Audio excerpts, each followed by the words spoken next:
Hi friends नमस्कार जय जगन्नाथ। आज हूँ लंच खाइबा हूँ भात डाली कोबी चिली ता सहित आलू भर्ता पियाज सहित ए शीत दिन में बहुत मिलूँ पियाज साई भजा ता सहित साग शीत दिन सरी सरी मिलूँ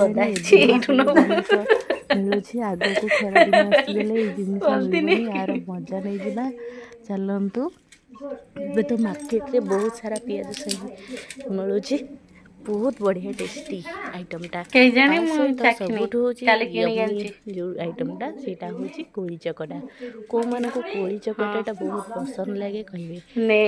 को मैंने भल लगी न थाए कहीं नालुआ नालुआ लगे कहते किंतु मोर हूँ सबुठ फेवरेट खट्टा जिनस टे गले मोर तो खाଇବା उड़िला क्या भल लगे निहाती भाव में जनइबे